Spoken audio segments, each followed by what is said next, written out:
நாமத்தில் வாழ்த்துக்கள். ஜூலை 14, 2024 பொது காலத்தின் 15ஆம் ஞாயிறு. இயேசு நண்பர்களே, உங்கள் அனைவருக்கும் இயேசுவின் நாமத்தில் வாழ்த்துக்கள். இன்றைய வாசகங்கள் மக்கள் மனமாற்றம் அடைய வேண்டும், தீய ஆவிகளிலிருந்து விடுதலை பெற வேண்டும், குணமடைய வேண்டும் என்ற முப்பெரும் செய்திகளை நமக்கு கொண்டு வருகிறது.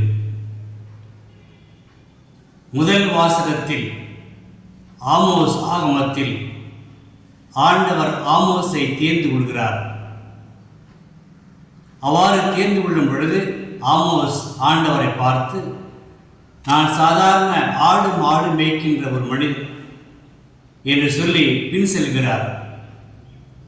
இருந்தாலும் ஆண்டவர் ஆமோஸை தேர்ந்தெடுத்து தன்னுடைய இஸ்ராயல் மக்களுக்கு அந்த மனமாற்றம் அடைய வேண்டும் என்ற செய்தியை அவர் வழியாக சொல்ல வைக்க வேண்டும் என்று உறுதியோடு அவரை தேர்ந்து கொள்கிறார். ஆக இறைவனின் தேர்ந்தெடுப்பு மிக மிக அவசியமாகும்.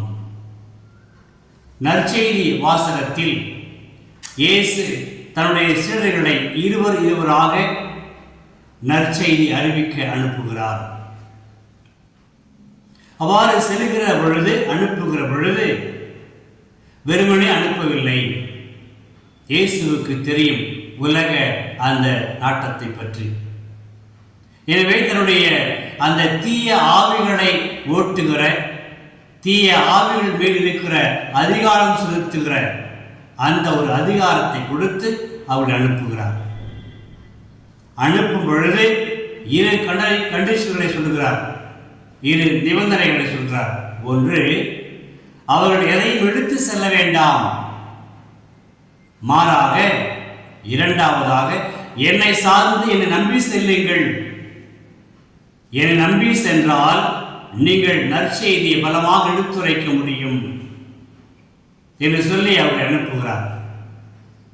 எனவே தான் பெற்ற அதிகாரத்தை தந்தை கடவுள் இயேசுவுக்கு அதிகாரத்தை கொடுத்தார் உலகை மீட்க. அந்த அதிகாரத்தை தன்னுடைய சீடர்களுக்கு பகிர்ந்து கொடுக்கிறார் இயேசு. அந்த அதிகாரத்தை பகிர்ந்து கொடுத்து குறிப்பாக தீய ஆவிகளை விரட்டக்கூடிய, அசுத்த ஆவிகளை விரட்டடிக்கக்கூடிய, அவர்கள் மேல் ஆதிக்கம் செலுத்தக்கூடிய அந்த வல்லமையை தன்னுடைய சீடர்களுக்கு இயேசு பகிர்ந்து கொடுத்து அனுப்பி வைத்தார். இது எப்படி இருக்கிறது என்றால், யோவான் அதிகாரத்தில் 15ஆம் அதிகாரத்தில் 15ஆம் வசனத்தில் சொல்வது போல, நான் உங்களை நண்பர்கள் என்றேன், இனிமேல் பணியாளர்கள் சொல்ல மாட்டேன், என்றால் நான் பெற்ற அனைத்தையும் உங்களோடு பகிர்ந்து கொள்கிறேன் என்று சொல்லி இயேசு இன்று இந்த சீடர்களை அனுப்பி வைத்தார். சீடர்களும் சென்றார்கள். அந்த 3 பணிகள் என்ன? சீடர்களின் 3 பணிகள் என்ன? ஒன்று, மக்கள் மனமாற்றம் அடைய வேண்டும் என்று சொல்லி அந்த நற்செய்தி அறிவிப்பது. இரண்டாவதாக தீய ஆவிகளை, அசுத்த ஆவிகளை விரட்டி அடிப்பது. மூன்றாவதாக அவர்களை அந்த நோயிலிருந்து குணப்படுத்துவது. இந்த முப்பெரும் பணிகளையும் சீடர்கள் மிக சிறப்பாக செய்தார்கள். அதனால் மக்கள் மகிழ்ச்சி அடைந்தார்கள், நலமுற்றார்கள், விடுதலை பெற்றார்கள். இன்றும் திருச்சபையும் இயேசுவின் கட்டளைகளை அவரே செய்து வருகிறது. அந்த முப்பெரும் கட்டளைகள், முப்பெரும் பணி, அந்த மனமாற்றம் அடைய, நலவாழ்வு பெற நற்செய்தி அறிவிப்பது. இரண்டாவது, தீய ஆவிகளை எல்லாம், அசுத்த ஆவிகளை எல்லாம் விரட்டி அடிப்பது. மூன்றாவதாக உடலுக்கும் உள்ளத்திற்கும் நலமளிப்பது. இந்த பணியை திருச்சபை எவ்வாறு செய்கிறது?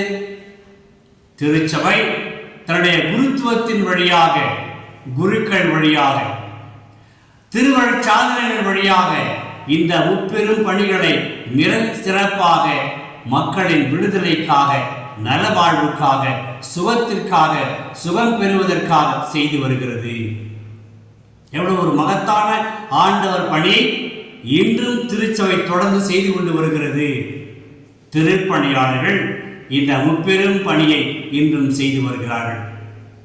நாமும் இறைவனின் செய்தியை கேட்க வேண்டும், உள்வாங்க வேண்டும்.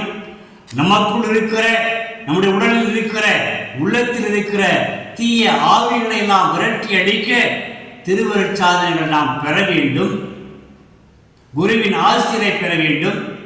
மூன்றாவதாக உடலிலும் உள்ளத்திலும் நலம் பெற வேண்டும். அன்பர்களே, நாம் நலம் பெற இறைவார்த்தையை கேட்டிருக்கின்றோமா, கேட்கின்றோமா? அதை உள்வாங்குகின்றோமா?